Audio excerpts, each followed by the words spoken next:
O convidado no programa de hoje é um jardineiro das palavras. O escritor, editor, professor, doutor Dionísio da Silva, autor de 39 livros, entre romances, contos, ensaios e livros infanto-juvenis.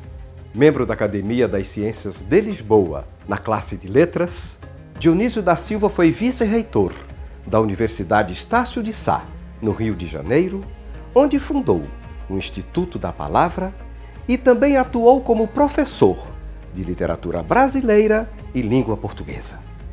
E já que estamos falando com um apaixonado pela língua portuguesa, a nossa conversa girou em torno do tema: a importância de falar e escrever corretamente o nosso idioma.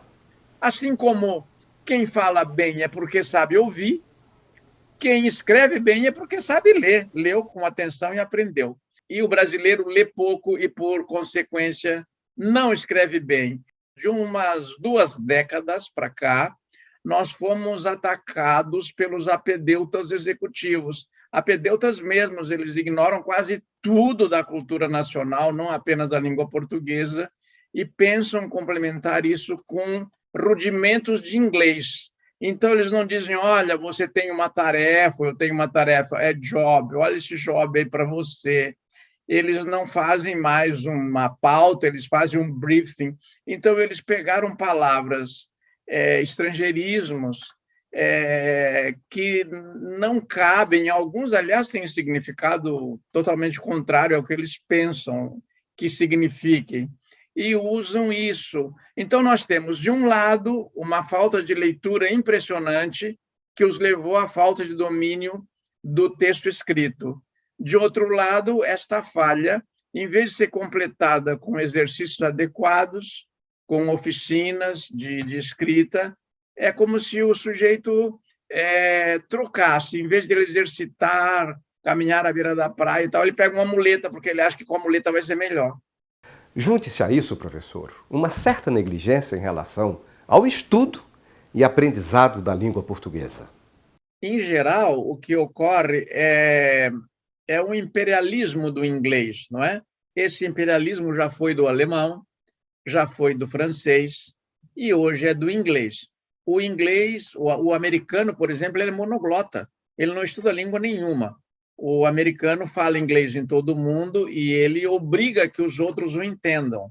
Mesmo quando ele vem no Brasil, quando ele vem ao Brasil e vai participar de trabalhos, não apenas de recreação, de turismo, ele impõe o inglês, que é a única língua que ele sabe.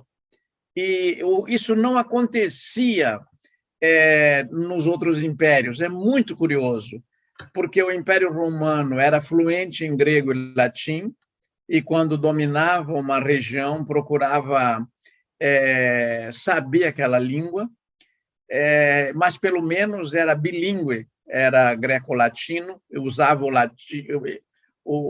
Aquela elite cultural, que não se pode misturar com a elite econômica, né? Aquela elite cultural de Roma sabia bem o grego e o latim. Agora, hoje, você não tem isso. No Brasil, por exemplo, você tem uma concentração de milionários. Alguns dos maiores milionários do mundo estão no Brasil. Só que a essa expressividade econômica não corresponde uma expressividade cultural e sequer linguística.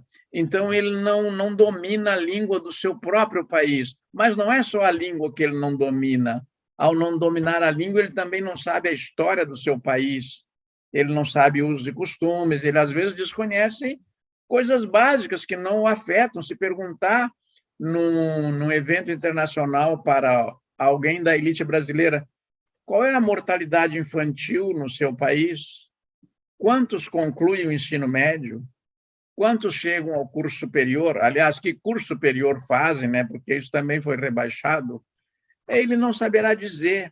Isso me desconcerta muito, uma desinformação geral por não dominar o português.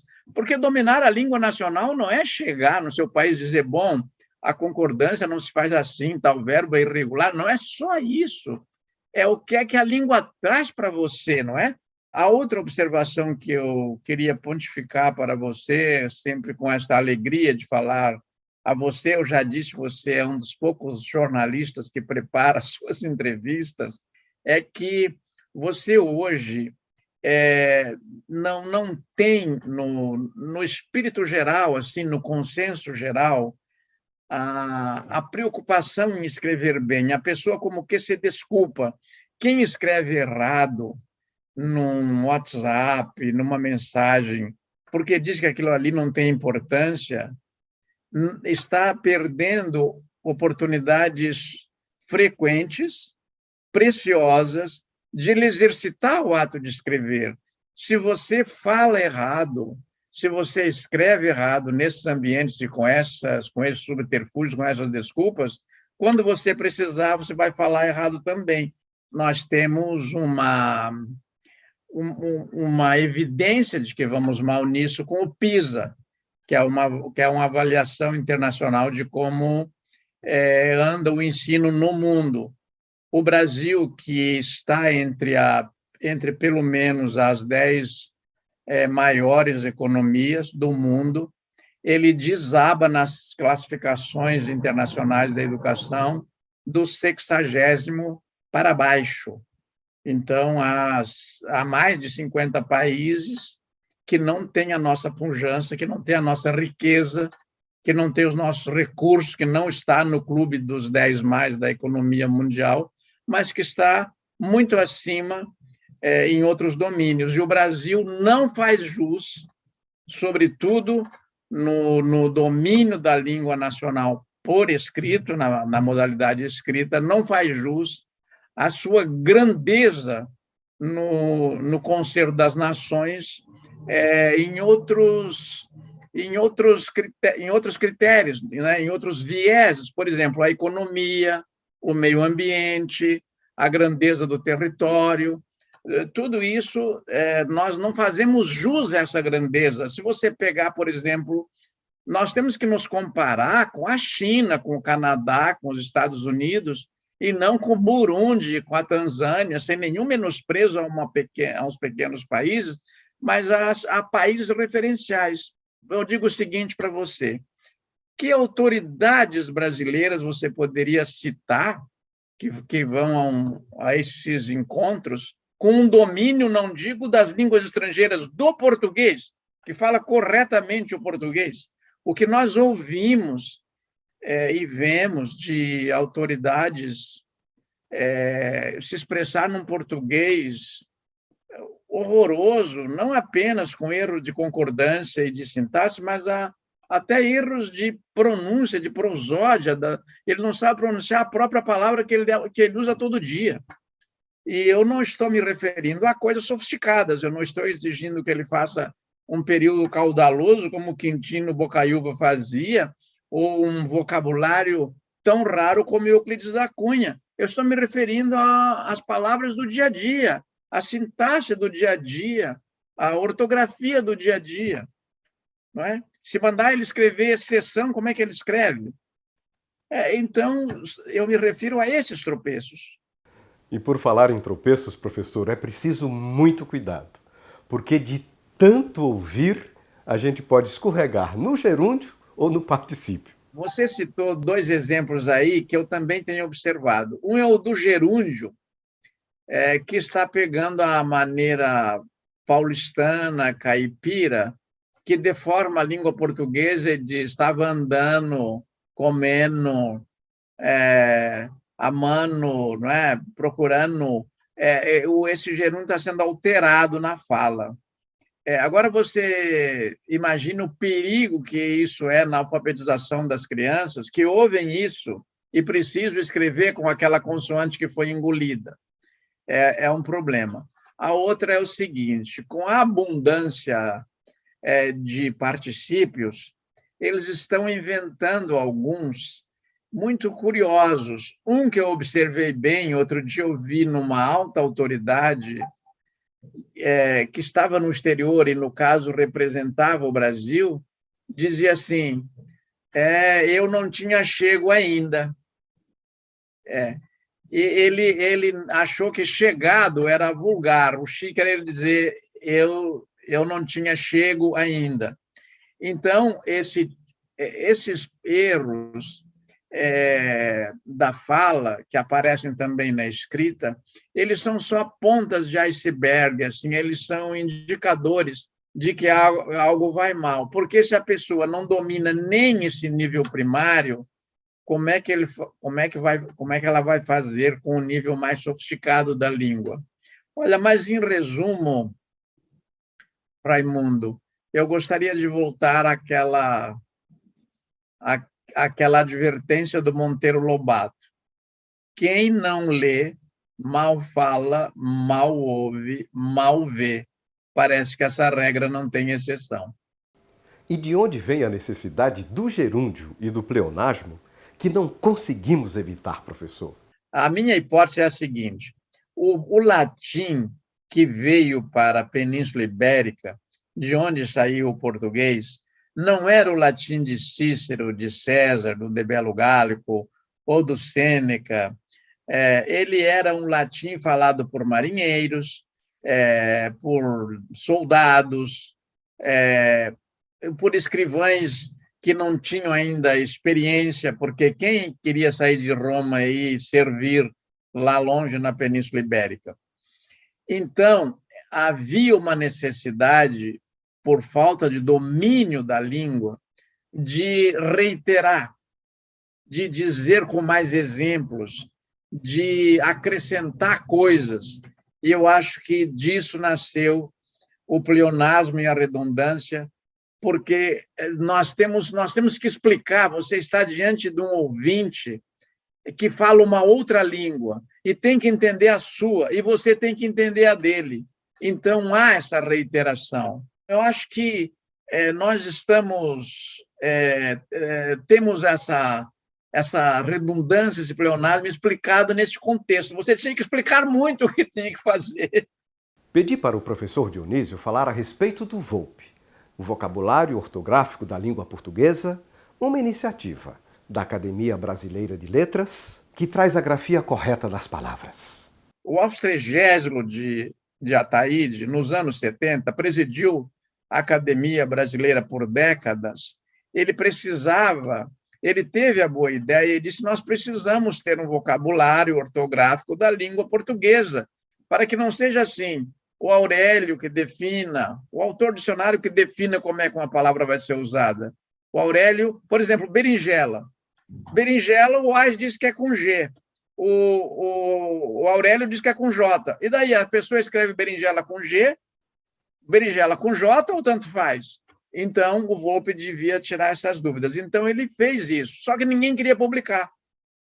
E trabalhava e frequentava a academia ali perto, não era acadêmico ainda, eu acho, o Arnaldo Nisquier, que é uma figura referencial na educação e tal.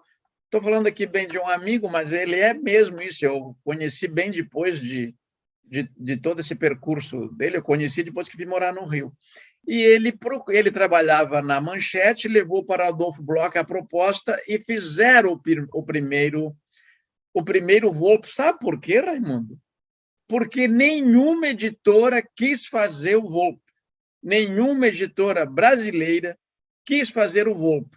Então, o Adolfo Bloch tinha a revista Manchete, a editora Bloch, e o Arnaldo, então, disse: olha, ninguém quer fazer. Então, ele fez. Na segunda vez, quando fizeram a quinta reedição do Volpe, a Global aceitou fazer. Concomitantemente a isso, desculpe se eu me alongo, houve o seguinte: houve um avanço da tecnologia, e hoje o Volpe é consultado eletronicamente no site, no portal da Academia Brasileira de Letras. E não tem mais uma versão impressa confiável, a menos que ele tenha os ajustes que se fazem indispensáveis e tardam, porque ele, diferentemente dos dicionários que registram a palavra e dizem o que ela significa, as várias abonações, o Volpe só tem que escrever a forma correta da palavra, tal como ela existe na língua portuguesa. Então, você quer saber como se escreve mussarela? Bateu uma dúvida, você vai lá no Volpe, ele dirime essa dúvida. Você quer saber... Eu vou dar exemplos agora das insuficiências do Volpe. Você quer saber a expressão saia justa, que quando não está definindo o tipo de saia que usa a mulher, ou um escocês, uma saia justa, é uma situação de desconforto. Tem hífen ou não tem? Você deveria ir lá no Volpe e tirar a dúvida. Você vai lá, não tem sequer o verbete saia justa com hífen, não é? O Volpe registra apenas 385 mil palavras do português, 385 mil verbetes. E eu tenho a impressão que nós temos em circulação hoje no português de 800 mil a 1 milhão de palavras. De 800 mil a 1 milhão, circulando.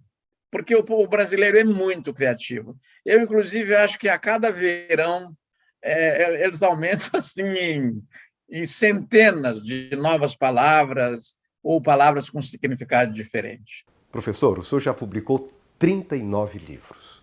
Desse total, 4 são infanto-juvenis. Onde o senhor busca tanta inspiração?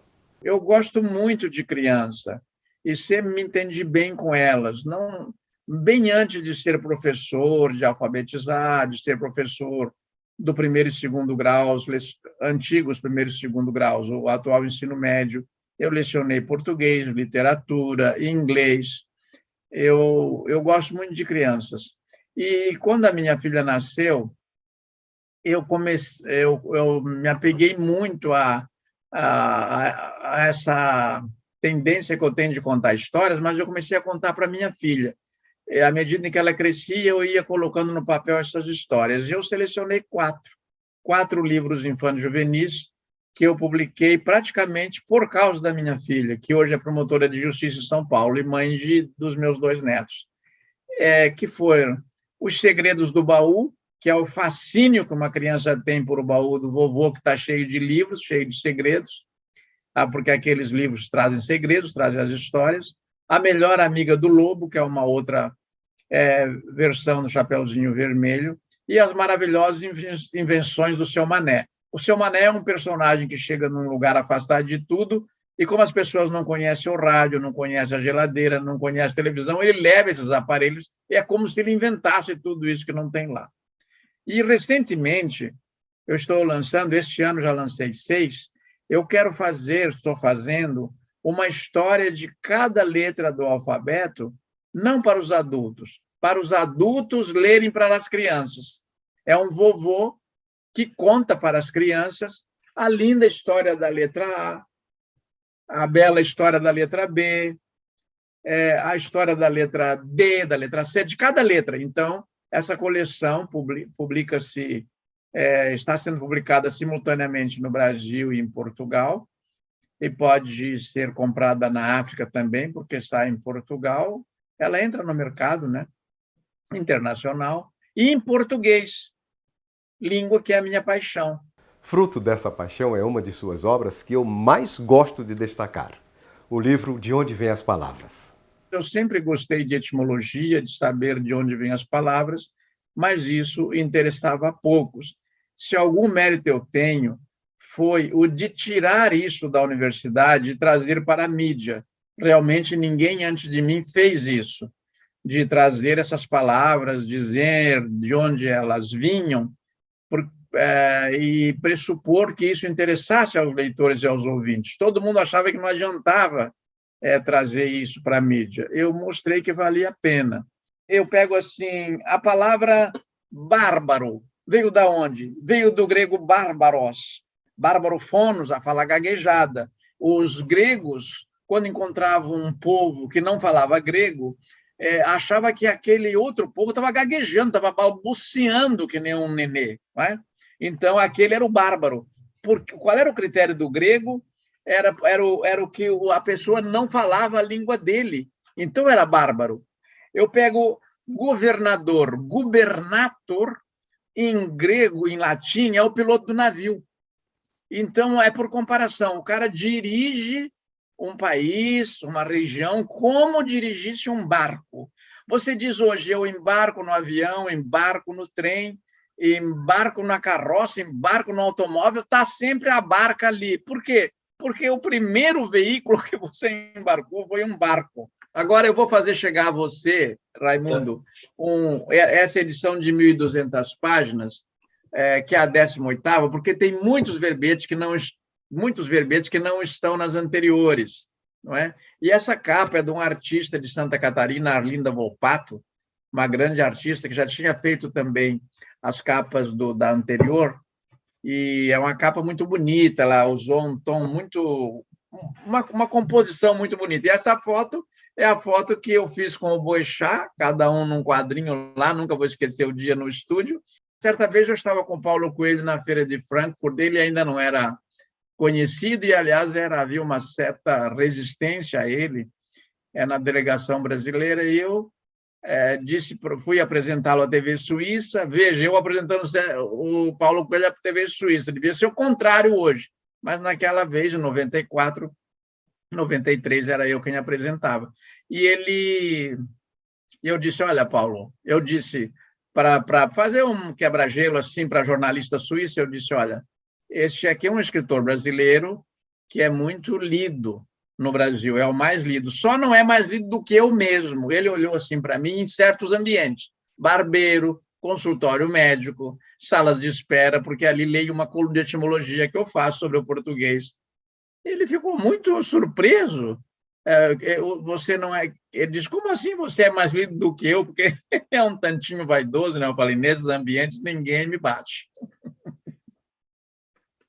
Mas eu deixei a caras em 2018. Professor Dionísio, obrigado pelo livro e obrigado também pela entrevista.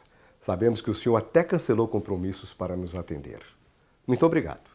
Raimundo, em reconhecimento a você, não por vaidade nenhuma, a agenda está tomada mesmo, e eu cancelei uma live para dar essa, que já estava agendada, porque eu não queria perder esse privilégio que é de falar com uma pessoa que prepara a sua entrevista e traz perguntas muito pertinentes. Eu tenho a impressão que nós teremos que dar uma entrevista de uma semana, assim, para a gente esgotar a pauta que nós ambos produzimos a partir das perguntas que você trouxe. Eu te agradeço muito, agradeço aos telespectadores e espero que eu seja entendido da seguinte forma: eu amo o Brasil, eu gosto de ser brasileiro e eu não trocaria a língua portuguesa para me expressar por nenhuma outra, nem por aquelas que eu conheço bem, um pouco melhor, por destino, porque quando eu era menino, minha mãe teve vocação para eu ser padre e me foram ensinados, junto com a misericórdia, esses outros idiomas. E o programa de hoje termina aqui.